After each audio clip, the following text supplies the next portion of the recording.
So good morning guys. और current affairs के revision वाले सेशन में सबसे पहले हम बात करते हैं कुछ स्टैटिक क्वेश्चंस की। जैसे कि आप बताइए, एक प्रश्न आपसे पूछता हूं कि स्वाधीनता पुरस्कार ये किस देश का सर्वोच्च नागरिक पुरस्कार है? पहले तो ये बताओ। तो आंसर होगा बांग्लादेश का। अब बताइए, बैडमिंटन वर्ल्ड फेडरेशन का हेडक्वार्टर कहाँ मिलेगा आपको? कुआलालंपुर मलेशिया में। जिसके प्रेसिडेंट कौन है? पॉल एरिक हैं। अभी आपको याद होगा BWF यानी कि badminton world federation Swiss open super 300 में मेन सिंगल टाइटल जीता था विक्टर एक्सेलसेन ने। ये डेनमार्क के प्लेयर हैं। और वुमेन सिंगल टाइटल जीता था कैरोलिन मारिन ने, वो स्पेन की प्लेयर है। जबकि PV सिंधु ने सिल्वर मेडल जीता था इसमें। अच्छा बताइए, सुपर 75 स्कॉलरशिप योजना को किसने शुरू किया? जम्मू कश्मीर ने। और आर्थिक स्वतंत्रता सूचकांक 2021 जो आया था उसमें भारत 121 नंबर पे था। टॉप पे सिंगापुर था। और याद रखना, वित्त वर्ष 2020-21 में इसमें जो सबसे ज्यादा FDI भारत में आया था वो सिंगापुर से आया था। और किस राज्य में आया? तो गुजरात में सबसे ज्यादा आया। वैसे उत्तराखंड के अभी नए मुख्यमंत्री कौन बन गए? तीरथ सिंह रावत। अब बताइए, नागरिक प्रदर्शन सूचकांक 2020 म्यूनिसिपल परफॉर्मेंस इंडेक्स 2020 जो आया उसमें टॉप पे रहा था कौन? देखो, अगर बात करते हैं 10 लाख से ज्यादा आबादी में तो इंदौर टॉप पे रहा। और 10 लाख से कम आबादी में new Delhi municipal corporation top पे रहा। फिलीपींस की कैपिटल क्या है? मनीला। यहीं आपको मिलेगा एशियन डेवलपमेंट बैंक का हेडक्वार्टर। और फिलीपींस की करेंसी पीसो है। प्रेसिडेंट है रोड्रिगो दुतर्ते। यहाँ पे राजदूत कौन है? Indian ambassador Shambhu S Kumaran है। विश्व का पहला प्लेटिपस अभ्यारण्य, प्लेटिपस एक स्तनधारी जीव है और ये खोला गया है ऑस्ट्रेलिया में। बताइए, यूनाइटेड नेशन जनरल असेंबली का हेडक्वार्टर कहाँ है? न्यूयॉर्क में है। वैसे देखो, आपके लिए याद रखना आसान हो जाएगा। यूनाइटेड नेशन के जितने भी 6 संघ है ना, उनमें से 5 के हेडक्वार्टर आपको न्यूयॉर्क में मिलेंगे। केवल एक अकेला ऐसा है, कौन सा? इंटरनेशनल कोर्ट, उसका हेडक्वार्टर आपको न्यूयॉर्क में नहीं मिलेगा। चलो, ये प्रश्न मेरा आपसे हो जाता है। आप बताइए, इंटरनेशनल कोर्ट का हेडक्वार्टर कहाँ पर है? और वैसे अभी यूनाइटेड नेशन जनरल असेंबली के नए अध्यक्ष बन गए हैं। अभी तक तो वोल्किन बोस्कर थे टर्की से। चलो, ये प्रश्न भी आपके लिए छोड़ता हूं मैं, कमेंट बॉक्स में टाइप करके बताओ नए अध्यक्ष कौन बन गए। आपके आने वाले एग्जाम के लिए क्वेश्चन 99.99% इंपॉर्टेंट है। मैक्सिमम चांसेस है ये पूछा जाएगा, तो आपको याद होना चाहिए। वैसे अभी यूनाइटेड नेशन जनरल असेंबली ने 2023 को मोटे अनाज का अंतर्राष्ट्रीय वर्ष भी घोषित किया था। बताइए, ट्राइफेड के मैनेजिंग डायरेक्टर का नाम प्रवीर कृष्ण है। ट्राइफेड मतलब होता है tribal cooperative marketing development federation of India. बढ़ते आगे। और हाँ गाइस, देखिए, इंडिया के टॉप बैंक एडुकेटर्स एक बार फिर अनअकैडमी पर आपके लिए ला रहे हैं ढेर सारी फ्री क्लासेस। तो अनअकैडमी की हर क्लास कंडक्ट की जाती है आपके बैंक की हर परीक्षा की तैयारी को और भी ज्यादा मजबूत करने के लिए। और ये सारी फ्री क्लासेस आपको मिलेंगे अनअकैडमी पर, जहां पर आप अपने फेवरेट टीचर के साथ अपने घर से अपने पर्सनल शेड्यूल के हिसाब से पढ़ सकते हैं। और अनअकैडमी की हर क्लास आप लाइव नहीं तो बाद में रिकॉर्डेड सेशन के द्वारा भी अटेंड कर सकते हैं। और अगर आप चाहें तो क्लास को डाउनलोड करके ऑफलाइन भी देख सकते हैं। और आप लाइव क्लास में आस्क अ डाउट फीचर के द्वारा टीचर से अपने डाउट भी क्लियर करवा सकते हैं। और आप लाइव क्विजेज और टेस्ट सेशन भी अटेंड कर सकते हैं, जहां पर आपको अपनी लाइव रैंकिंग भी देखने को मिलेगी। और अनअकैडमी पर टोटल 12 भाषाओं में क्लासेस कंडक्ट होती है, तो आप अपनी फेवरेट भाषा में क्लास अटेंड कर सकते हैं।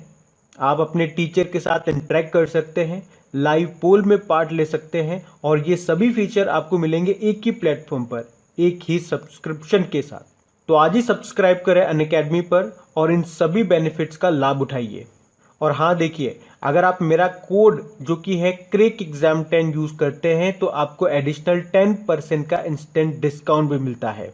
तो आपको इन सभी क्लासेस के जो लिंक हैं वो नीचे डिस्क्रिप्शन में मिल जाएंगे, तो वहां जाकर के आप इन सब का बेनिफिट उठा सकते हैं। अभी हम बढ़ते हैं आगे।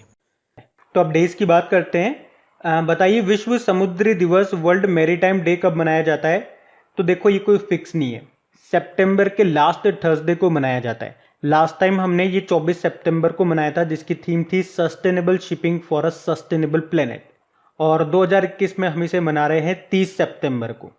और वैसे नेशनल मैरीटाइम डे, राष्ट्रीय समुद्री दिवस, ये हम 5 अप्रैल को मनाते हैं, ये तो फिक्स है। देखो, इसी से रिलेटेड डे एक और आपको बताता हूँ, वर्ल्ड ओशियन डे, विश्व महासागर दिवस, वो 8 जून को मनाते हैं। इस बार हमने मनाया 8 जून का, जब उसकी थीम क्या थी? The ocean life and livelihood. फिर बताइए वर्ल्ड फार्मासिस्ट डे कब होता है? ये होता है 25 सितंबर को। इसकी क्या थीम थी? Transforming global health. और वर्ल्ड एनवायरनमेंट हेल्थ डे कब होता है? ये 26 सितंबर को होता है। बाकी वर्ल्ड एनवायरनमेंट डे तो आप जानते ही हो 5 जून को मनाते हैं, क्योंकि यूनाइटेड नेशन एनवायरनमेंट प्रोग्राम की स्थापना हुई थी 5 जून 1972 में, इसीलिए। अब आपको बताना है वर्ल्ड टूरिज्म डे कब मनाते हैं? 27 सितंबर को। और इसकी क्या थीम थी? Tourism and rural development. और नेशनल टूरिज्म डे पूछेंगे तो 25 जनवरी आंसर कर देना, जिस दिन हम नेशनल वोटर्स डे भी मनाते हैं। अच्छा, वर्ल्ड रेबीज डे कब मनाया जाता है? ये 28 सितंबर को मनाया जाता है, जिसकी थीम क्या थी? And rabies collaborate vaccinate. फिर बताइए वर्ल्ड हार्ट डे कब होता है? ये होता है 29 सितंबर को, जिसकी थीम थी use heart to beat cardiovascular disease. अच्छा बताइए international day for food loss and waste reduction, यानी कि अंतर्राष्ट्रीय खाद्य हानि और अपशिष्ट न्यूनीकरण दिवस हमने पहली बार मनाया ये पिछले साल 29 सितंबर को। इसकी थीम थी stop food loss and waste for the people for the planet. अब बताइए अंतर्राष्ट्रीय अनुवाद दिवस इंटरनेशनल ट्रांसलेशन डे कब मनाया जाता है? 30 सितंबर को मनाते हैं ये। इसकी थीम थी finding the words for a world in crisis. अब बताइए इंटरनेशनल योगा डे कब होता है? ये होता है 21 जून को, जिसकी थीम थी yoga for health, yoga at home. अच्छा, वर्ल्ड हेपेटाइटिस डे कब होता है? 28 जुलाई को होता है। इसकी थीम थी हेपेटाइटिस फ्री फ्यूचर। बढ़ते हैं आगे। तो गाइस चलिए पुराने महीने के करंट अफेयर्स का रिवीजन करते हैं। बताइए ग्लोबल एनर्जी ट्रांजिशन इंडेक्स में भारत किस स्थान पे रहा? तो आंसर होगा 87 नंबर पे। इसको जारी किया था वर्ल्ड इकोनॉमिक फोरम ने, जिसका हेडक्वार्टर आपको मिलेगा कोलोग्नी स्विट्जरलैंड में, और इसके अध्यक्ष हैं क्लॉस स्वेब। अच्छा, इसमें टॉप पे कौन रहा? टॉप पे स्वीडन रहा। और स्वीडन से अभी याद होगा, अभी जो सस्टेनेबल डेवलपमेंट गोल इंडेक्स जो आया था, जिसमें भारत 117 नंबर पे था, उसमें भी तो टॉप पे स्वीडन ही था, तो ये भी ध्यान रखना। बाकी अंतरराष्ट्रीय मातृ पृथ्वी दिवस ये कब मनाया जाता है? तो आंसर होगा 22 अप्रैल को, जिसकी थीम क्या थी? Restore our earth. सिंपल सा बोले तो अर्थ डे। देखो 22 तारीख से मैंने आपको 3 डे याद करवाए थे। मार्च से स्टार्ट करते हैं। 22 मार्च वर्ल्ड वाटर डे, 22 अप्रैल अर्थ डे, और 22 मई बायोलॉजिकल डाइवर्सिटी डे, जैव विविधता दिवस, है ना, ये याद रखना। बताइए किसने स्टार्टअप इंडिया सीड फंड योजना को शुरू किया? तो आंसर होगा पीयूष गोयल ने, हमारे रेल मंत्री और कॉरपोरेट मामलों के मंत्री हैं। और किस राज्य में संपत्ति स्वामित्व योजना शुरू की गई? तो आंसर होगा बिहार में। अच्छा, प्यूमा ने किस क्रिकेटर को अपना ब्रांड एम्बेसडर बनाया? वॉशिंगटन सुंदर और देवदत्त पडिक्कल को। बताइए किस राज्य सरकार ने स्वास्थ्य सुरक्षा सप्ताह घोषित किया था? अभी ये झारखंड ने किया था 22 से लेकर 29 अप्रैल तक। अच्छा, मध्य अफ्रीकी देश है चाड। इसके राष्ट्रपति का निधन हो गया था अभी, क्या नाम था उनका, बता सकते हो? उनका नाम था इट्रिस डेबी इटनो। चाड की कैपिटल क्या होती है? अंजेमिना। अंजेमिना बोलते हैं उसको। Currency central African CFA franc. और यूके के द्वारा खोजी जा रही नई डिजिटल करेंसी का नाम क्या है? ब्रिट कॉइन। और प्रधानमंत्री गरीब कल्याण पैकेज के तहत स्वास्थ्य कर्मियों के लिए बीमा कवर कितना है? 50 लाख रुपए का। अच्छा बताइए भारत का पहला ट्रांसजेंडर कम्युनिटी डेस्क ये कहां पे खुला है? तो आंसर होगा तेलंगाना में। अभी कहां पे गुड़ महोत्सव या जिसको जयगिरी महोत्सव बोलते हैं ये मनाया गया? उत्तर प्रदेश के लखनऊ में। बताइए प्रधानमंत्री नरेंद्र मोदी ने भारत और किस देश के बीच में मैत्री सेतु का उद्घाटन किया था? 9 मार्च को किया था ये, बांग्लादेश और भारत के बीच में। तो त्रिपुरा के सबरूम और बांग्लादेश के रामगढ़ को जोड़ेगा ये, जिसकी लंबाई 1.9 किलोमीटर है। अच्छा, किस राज्य की सरकार ने वर्ष 2021 को शिक्षा का वर्ष के रूप में घोषित किया? अरुणाचल प्रदेश ने, जिसकी कैपिटल ईटानगर है। मुख्यमंत्री पेमा खांडू हैं और गवर्नर है बीडी मिश्रा। बताइए आर्मी इंस्टीट्यूट ऑफ टेक्नोलॉजी के द्वारा लाइफ टाइम अचीवमेंट अवार्ड से किसे सम्मानित किया गया? तो आंसर होगा डॉक्टर रमन गंगा खेड़कर को। फिर अंतरराष्ट्रीय महिला दिवस कब मनाया जाता है? यह 8 मार्च को मनाया जाता है, यानी कि इंटरनेशनल वुमेन डे। चलो देखो, मैंने आपको महिलाओं से 3 डे बताए थे, अब एक तो हो गया ये।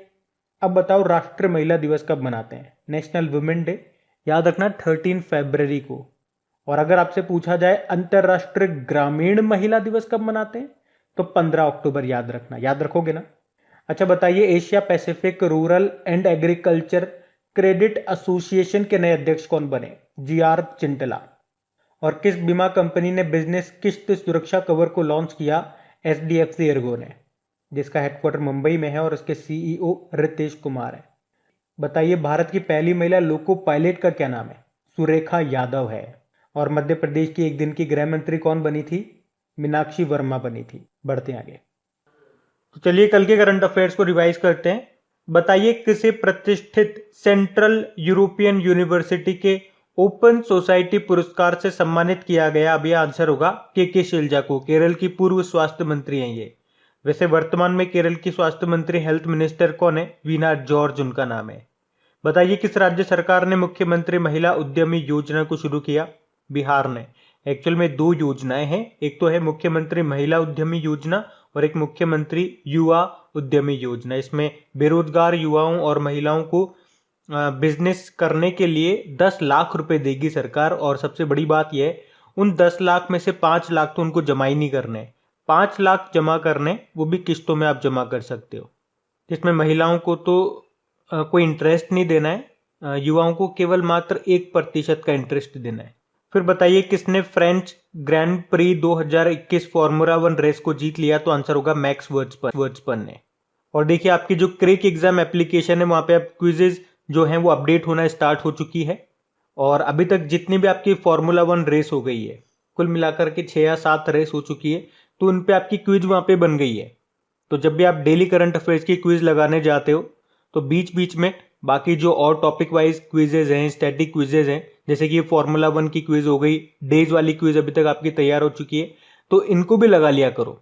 साथ के साथ इनसे आपका रिवीजन होता रहेगा। मुश्किल से 1 आध मिनट आपका लगेगा, लेकिन ये चीजें आपकी आंखों के नीचे से निकल जाएंगी ना, तो बहुत हेल्प मिलेगी आपको।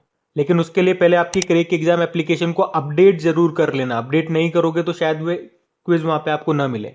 अपडेट कैसे करना है? प्ले स्टोर में जाकर के उसे अपडेट कर लेना। प्ले स्टोर में जाना, टाइप करना क्रेक एग्जाम करंट अफेयर्स, और वहां पे अपडेट का ऑप्शन आ रहा होगा, उसे अपडेट कर लेना। तो इस फ्रेंच ग्रैंड प्री को किसने जीत लिया है? मैक्स वर्स्टपन ने जीत लिया। मैक्स वर्स्टपन ये नीदरलैंड के हैं और रेड बुल के ड्राइवर हैं। अभी 21 जून 2021 को विश्व स्तर पर कौन सा अंतरराष्ट्रीय योग दिवस मनाया गया? तो आंसर होगा 7वां। इसकी थीम देखो, भारत में इसकी थीम है योगा फॉर वेलनेस, और यूनाइटेड नेशन ने जो इसकी थीम दी है वो है योगा फॉर वेल बीइंग। दोनों याद रखो। वैसे 21 जून को अभी वर्ल्ड हाइड्रोग्राफी डे भी मनाया गया था। अच्छा, किस संस्थान या मंत्रालय ने आम चुनाव 2019 एटलस को जारी किया? तो चुनाव आयोग ने। हमारे चीफ इलेक्शन कमिश्नर हैं सुशील चंद्रा, 24वें नंबर के हैं। अच्छा बताइए, किस देश ने विदेश यात्रा के लिए वैक्सीन पासपोर्ट जारी करने की घोषणा की? तो आंसर होगा जापान ने। और वैसे दुनिया का सबसे शक्तिशाली पासपोर्ट ये जापान का ही है, और दुनिया का सबसे शक्तिशाली सुपर कंप्यूटर भी जापान का है, जिसका नाम है फुगाकू। बताइए, किस भारतीय जहाज को सर्वश्रेष्ठ जहाज का खिताब मिला? तो आंसर होगा INS सह्याद्री। अच्छा, किसे विश्व बैंक और IMF यानी कि इंटरनेशनल मॉनेटरी फंड के द्वारा उच्च सलाहकार समूह का सदस्य नामित किया गया? आंसर होगा मोंटेक अहलूवालिया को। ये योजना आयोग के पूर्व उपाध्यक्ष थे। और वर्ल्ड बैंक और इंटरनेशनल मॉनेटरी फंड का हेडक्वार्टर आपको मिलेगा वॉशिंगटन DC में। अभी ईज ऑफ लिविंग इंडेक्स 2020 में भारत का सबसे रहने योग्य शहर किसे बताया गया? बेंगलुरु को। अच्छा, दुनिया का तीसरा सबसे बड़ा हीरा कहाँ पे खोजा गया? बोत्सवाना में। बोत्सवाना जिसकी कैपिटल है गबेरॉन। और झंडा सत्याग्रह कार्यक्रम का आयोजन अभी कहाँ पे किया गया? जबलपुर में। और गाइस, अगर सेशन अच्छा लगा है तो इसे लाइक जरूर करना और अपने दोस्तों के साथ में इसको शेयर जरूर करना। अब कुछ क्वेश्चंस आप लोगों से पूछे जाएंगे, क्वेश्चंस आप लोग लगाना और देखना कितने क्वेश्चंस आप लोगों से बन पा रहे हैं। बाकी मैं इनको कल सॉल्व करते हैं। ये क्वेश्चन आपके सामने।